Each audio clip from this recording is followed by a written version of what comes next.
وہ کون سی شے ہے جو جیب میں ہو تو دل خوشی سے جھومے اور جیب اس سے خالی ہو تو دل غم کے گہرے سمندر میں ڈوبنے لگے؟ انسانی زندگی کا ایک ایسا بنیادی جزو جس پر آج زندگی کے سفر کا دار و مدار ہے، یہ اہم ترین جزو ہے پیسہ۔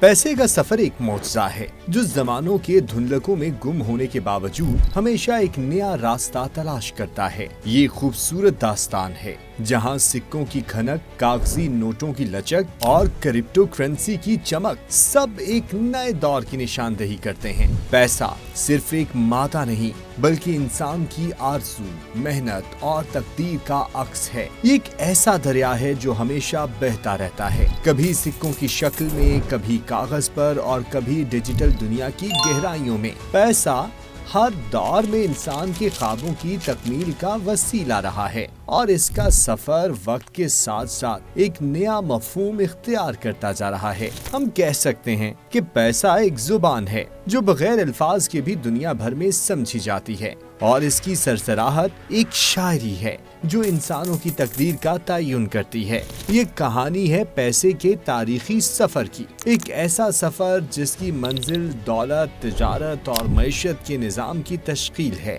اس سفر کا آغاز قدیم زمانے میں ہوا اور آج اپنی انتہاؤں کو پہنچا ہوا ہے۔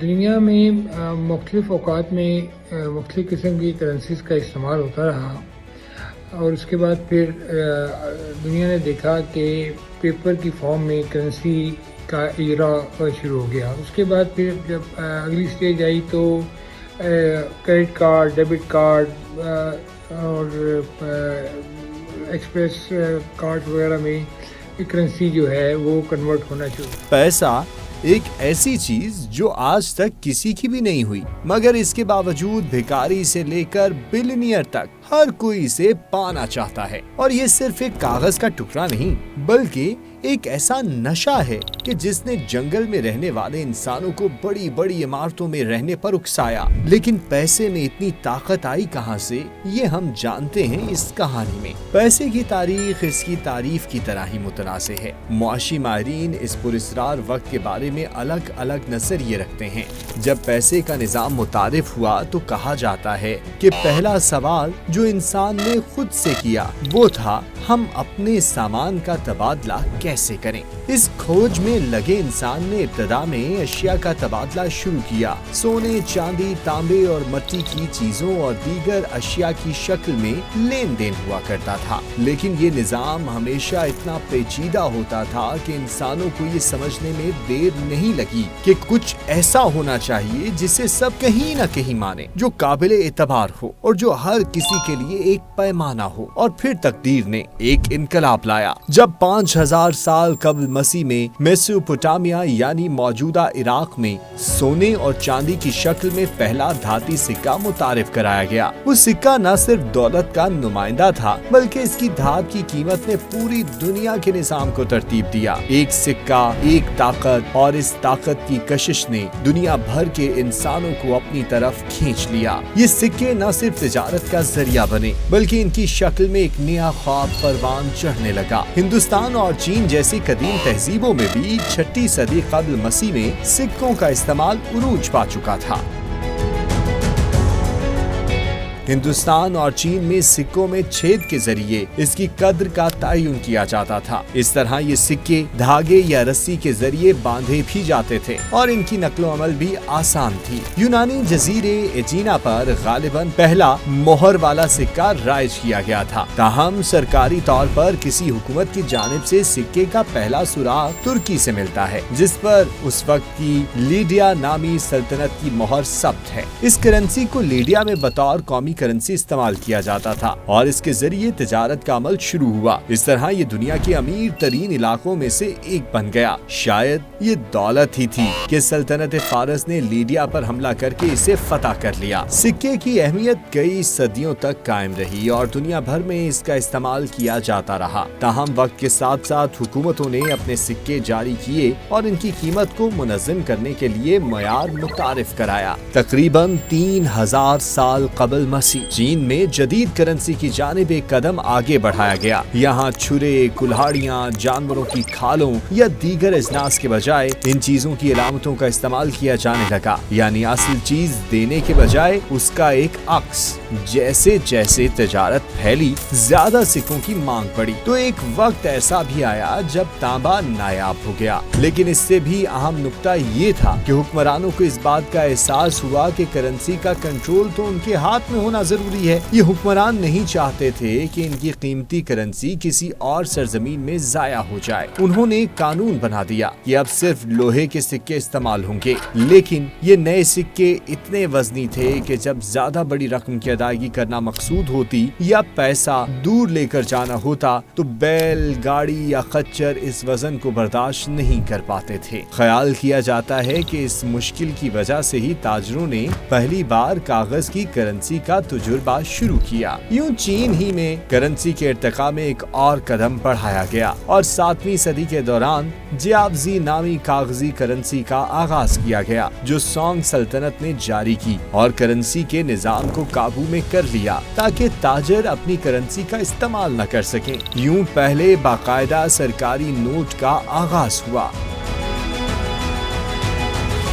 13वीं सदी में जब मार्को पोलो चीन गए तो तब तक वहाँ पिछले 1800 बरस से कागज बतौर करेंसी इस्तेमाल हो रहा था। यूरोप 17वीं सदी तक धाती सिक्कों को ही करेंसी के तौर पर इस्तेमाल करता रहा। ताहम यूरोप में 17वीं सदी में बैंक नोट की सूरत में कागजी करेंसी का इस्तेमाल आम हुआ। सिक्के की जगह कागजी करेंसी ने मुआशी लेन देन में तेजी लाई। ये आसानी से मुंतकिली के काबिल थी और इस पर हुकूमत की जमानत होती थी, जो इसकी कीमत को मुस्तहकम करती थी। कागजी करेंसी की आमद के साथ बैंकों की अहमियत बढ़ गई। बैंकों ने करेंसी की पैदावार और कर्जों की फराहमी का अमल शुरू किया, जो मईशत की तरक्की के लिए अहम साबित हुआ। कागजी नोट धीरे धीरे एक मयार बन गए और यूं धाती सिक्के रफ्ता रफ्ता खत्म होते चले गए। कीमती धाती सिक्कों के खात्मे के बावजूद कागजी नोट की कदर सोने और चांदी के हवाले से भी मंसूब रही। ताहम दूसरी आलमी जंग के बाद अमरीकी डॉलर बैनुल-अक़वामी तजारत के लिए मयार बन गया। यूरोप और दुनिया भर की करेंसी अब भी अपनी कदर का तयन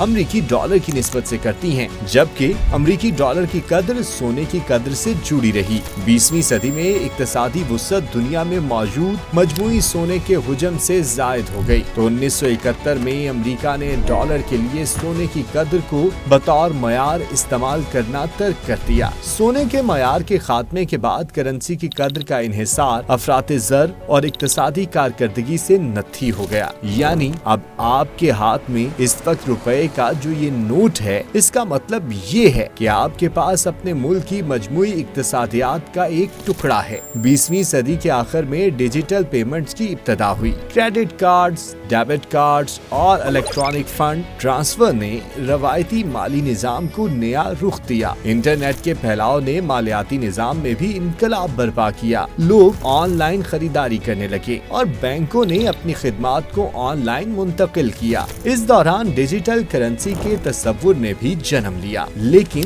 दुनिया रुकती नहीं। टेक्नोलॉजी ने एक और तब्दीली की राह हमवार की। 2008 में बिटकॉइन की शक्ल में करेंसी का नया दौर आया, जो न हुकूमत की गिरफ्त में थी न किसी बैंक की। ये एक नया ख्वाब था जो कंप्यूटर की कोडिंग और रियाजती फार्मूलों की मदद से वजूद में आया। तो बेसिक डिफरेंस क्रिप्टो करेंसी और नॉर्मल करेंसी में ये है कि जो क्रिप्टो करेंसी होती है वो डिजिटल और डिसेंट्रलाइज होती है। ये control by decentralised blockchain network से की जाती है। इसमें लिमिटेड रेगुलेशंस इसमें इन्वॉल्व होते हैं और ये इसकी डिटर्मिनेशन जो होती है वो डिमांड एंड सप्लाई के बेसिस पे होती है और ये मोस्टली जो है इसका इस्तेमाल ऑनलाइन किया जाता है और नीश मार्केट के लिए इस्तेमाल होती है। बिटकॉइन ने साबित किया कि पैसा अब सरहदों में कैद नहीं, इस पर पूरी दुनिया के लोगों का मुश्तरका हक है। आज क्रिप्टो करेंसी ने दुनिया को एक नई हकीकत से रूशनास कराया है, जहां हर फर्द अपने पैसों पर मुकम्मल इख्तियार रखता है। ये ब्लॉकचेन टेक्नोलॉजी पर मबनी है, जो हर लेन देन को महफूज, शफाफ और काबिल एतमाद बनाती है। क्रिप्टो करेंसी ने साबित किया कि पैसा अब सरहदों से आजाद है। हर मुल्क, हर हुकूमत और हर बैंक से मावरा ये सिर्फ इंसानों का पैसा है। क्रिप्टो करेंसी को दुनिया भर में मौजूद इसके इस्तेमाल कुनिंदा ही कंट्रोल करते हैं। डेवलपर्स इस सॉफ्टवेयर को मजीद बेहतर तो बना सकते हैं, लेकिन वो इस करेंसी के प्रोटोकॉल में तब्दीली नहीं कर सकते, क्योंकि हर इस्तेमाल कुनिंदा को अपनी मर्जी का सॉफ्टवेयर और वेरिएंट इस्तेमाल करने की मुकम्मल आजादी है। एक दूसरे से मुताबिकत रखने के लिए तमाम इस्तेमाल कुनिंदगान को एक जैसे उसूलों पर पूरा उतरने वाले सॉफ्टवेयर इस्तेमाल करने की जरूरत होती है। जो क्रिप्टो करेंसी है उसका बिल्कुल आज़ादाना इस्तेमाल होता है और उसमें किसी किस्म की कोई रुकावट नहीं है, और ये चूँकि डिसेंट्रलाइज है इसलिए इसमें किसी का कंट्रोल भी नहीं है। ये आपका एक किस्म का वॉलेट बन जाता है। उस वॉलेट में आप करेंसी रखते हैं और इसको कहीं भी एक्सचेंज कर सकते हैं। आप किसी भी करेंसी के साथ इसको आप एक्सचेंज किया जा सकता है। क्रिप्टो करेंसी इसी सूरत हाल में सही काम करती है जब तमाम इस्तेमाल कुनिंदगान के दरमियान मुकम्मल मुताबिकत हो। यही वजह है कि तमाम इस्तेमाल कुनिंदा और डेवलपर्स इस मुताबिकत को तहफ़्फ़ुज़ देने के लिए सख्त मेहनत करते हैं। बिटकॉइन की कदर में तेजी से होते इजाफे के बाद दुनिया भर में बहुत सी क्रिप्टो करेंसीज मुतारिफ कराई गयी, जैसे कि इथेरियम, लाइटकॉइन और दीगर ने मार्केट में जगह बनाई। इथेरियम ने स्मार्ट कॉन्ट्रैक्ट्स की सहूलत फराहम की, जो क्रिप्टो करेंसी के निज़ाम में मज़ीद इनकलाब लेकर आया। आज दुनिया में 5000 से ज्यादा क्रिप्टो करेंसीज हैं और इनकी कीमत में होने वाली तेज रफ्तार तब्दीलियां इन्हें आलमी मईशत का नया रहनुमा बना रही हैं। क्या ये करेंसीज हमारे मुस्तकबिल को बदल देंगी? क्या ये एक दिन आलमी मईशत का मरकज बन जाएंगी? ये वक्त ही बताएगा, लेकिन ये कहानी इस बात की गवाह है कि पैसा हमेशा तब्दीली के साथ होता है और तब्दीली हमेशा इंसान के हाथ में होती है। अभी भी आप देखें ना कि दुनिया में इंटरनेट इस्तेमाल करने वाली तो परसेंटेज बहुत कम है। मेरा ख्याल है कि शायद 10-15% लोग ही होंगे जो इंटरनेट को प्रॉपरली यूज़ कर रहे हैं। दुनिया की जो ज़्यादातर आबादी है वो तो क्रिप्टो करेंसी से या इंटरनेट जैसी सहूलत से या डिजिटल करेंसी ट्रांसफ़र से या ऑनलाइन बैंकिंग से जो है इस्तेफादा हासिल नहीं कर सकती। तो वक्त के साथ साथ ये चीज़ें साथ साथ चलती रहेंगी। तो ऐसी कोई सिचुएशन नहीं है कि क्रिप्टो करेंसी आने वाले वक्तों में, हाँ ये ज़रूर है कि इसका रवाज बढ़ेगा। ये कहानी हमें सिखाती है कि पैसा सिर्फ एक सिक्का या नोट नहीं होता, ये एक ताकत है जो इंसानी माशरती तरक्की की अलामत बनती है। पैसा एक रास्ता है जो हमें वो सब कुछ हासिल करने की ताकत देता है जिसकी हम ख्वाहिश करते हैं। इस कहानी में हमने देखा कि इंसान का सफर कभी नहीं रुक सका, वो हमेशा नए रास्तों की तलाश में रहा है और शायद यही वजह है कि पैसा आज क्रिप्टो करेंसी की शक्ल में एक नई समत इख्तियार कर रहा है, जिसका आगाज आज से कई 100 साल पहले चांदी और सोने के सिक्कों से हुआ था। पैसे का सफर चाहे सिक्के की शक्ल में हो या कागजी नोट या फिर क्रिप्टो करेंसी की शक्ल में, एक बात साबित करता है कि पैसा हमेशा इंसान के इर्तिका का हिस्सा रहता है और इसका सफर कभी रुका नहीं है।